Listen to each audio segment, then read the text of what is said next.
और अब बात उस खबर की जिसके चलते जल्द ही सियासी तूफान खड़ा हो सकता है। राम मंदिर की तरह बीजेपी का सबसे बड़ा मुद्दा यूनिफॉर्म सिविल कोड भी है और इसी मुद्दे पर बड़ी खबर आ रही है। केंद्र सरकार ने लॉ कमीशन को यूनिफॉर्म सिविल कोड लागू करने के मामले में पड़ताल करने को कहा है। ऐसा पहली बार हुआ है जब इतने विवादित मुद्दे पर सरकार ने कमीशन से कहा है यूनिफॉर्म सिविल कोड का मतलब है देश में सभी धर्मों के नागरिकों के लिए एक तरह का पर्सनल लॉ होगा। अभी देश में हिंदुओं और मुस्लिमों के लिए अलग अलग पर्सनल लॉ हैं। बीजेपी हमेशा इसके पक्ष में रही, जबकि कांग्रेस समेत दूसरी विरोधी पार्टियां हमेशा इसके खिलाफ खड़ी रही हैं। तो लॉ कमीशन से सरकार ने कहा है इस पर पूरी पड़ताल करने के लिए। यूनिफॉर्म सिविल कोड एक विवादित मुद्दा जिसको लेकर अक्सर विरोधी पार्टियां बीजेपी को घेरती रही हैं।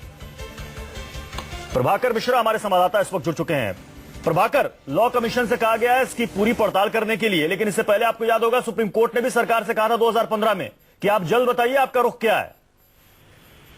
प्रत्युष, हाल के दिनों में सामान्य नागरिक संहिता जिसको बोलते हैं कॉमन, तो उसमें कहीं न कहीं बहस छिड़ गई है। और हाल ही में जब सुप्रीम कोर्ट में एक के बाद एक 2 याचिकाएं आई और उसके बाद सुप्रीम कोर्ट ने भी सू मोटो लेते हुए ये कहा कि जो मुस्लिम पर्सनल लॉ है उसमें बदलाव करने की जरूरत है और कहीं न कहीं सामान्य नागरिक संहिता की जरूरत है।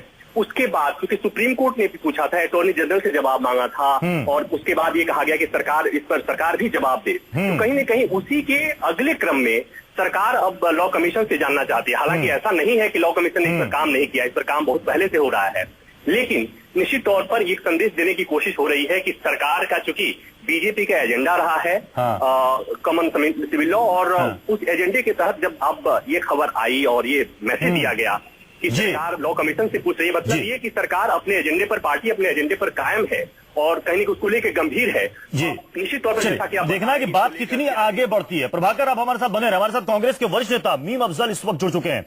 मीम अफजल साहब, केंद्र सरकार अब लॉ कमीशन से इस यूनिफॉर्म सिविल कोड को लेकर पड़ताल करने को कह रही है, यानी कि जिसको लेकर अक्सर आपकी पार्टी और तमाम पार्टियां बीजेपी को घेरती रही है, अब सरकार उस एजेंडे पर बढ़ती हुई नजर आ रही है, आपको लग रहा है?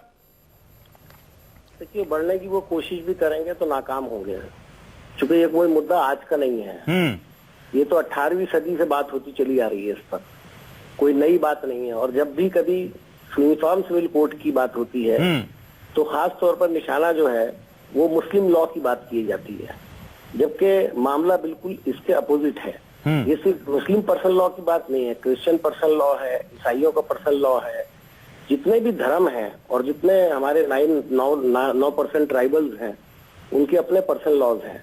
तो पूरे भारत के अंदर बहुत सारे ऐसे फिरके हैं जिनके अलग अलग पर्सनल लॉज हैं। उन सबसे सहमति बनाने की बजाय सिर्फ एक तबके की बात करना, बुनियादी तौर पर ये बीजेपी का एजेंडा है ताकि पोलराइजेशन हो सके। मैं समझता हूं जो पिछले कुछ दिनों से पोलराइजेशन की पॉलिसी, नाम से तो बात करते हैं हमेशा विकास की, और अपने तमाम एक्शन से ये साबित करती है ये सरकार कि ये बांटने की राजनीति, भड़काने की राजनीति पर चल रही है। चूंकि आम मुद्दे जो आम आदमी से जुड़े हुए हैं उस पर सरकार पूरी तरह से विफल हो चुकी है, इसलिए छांट कर ऐसे मुद्दों को ये लेकर के आते हैं जिस पर बहस हो और लोग उलझ जाएं, और खासतौर पर मीडिया से भी मैं ये, हालांकि देखिए मीम अफजल साहब, सुप्रीम कोर्ट भी जो याचिका सुप्रीम कोर्ट में डाली गई है उसको लेकर सुप्रीम कोर्ट भी सरकार से पूछ चुकी है कि आप बताइए इस पर क्या आपकी राय है, अपना रुख स्पष्ट करें। देखिए, सुप्रीम कोर्ट ने जो अभी सरकार से पूछा है वही पर्सनल लॉ बोर्ड से भी पूछा है।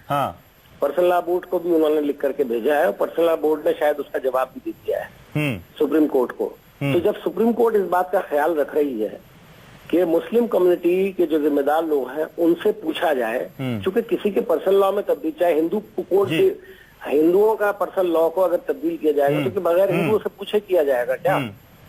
इसी तरह ईसाइयों का जो पर्सनल लॉ है अगर उसको यूनिफॉर्म, यानी कि आप ये कह रहे हैं कि सभी से तालमेल बिठाकर, सभी से सहमत होकर, सहमति लेकर उसके बाद आगे बढ़ना चाहिए। लेकिन साथ ही आप ये भी जोड़ रहे हैं कि चुनाव से पहले ये सरकार एक तरीके से ये छलावा करने की कोशिश कर रही है इस मुद्दे को गर्म करके पोलराइजेशन के लिए। 200%। चलिए, बहुत बहुत शुक्रिया मीम अफजल साहब हमारे साथ जुड़ने के लिए।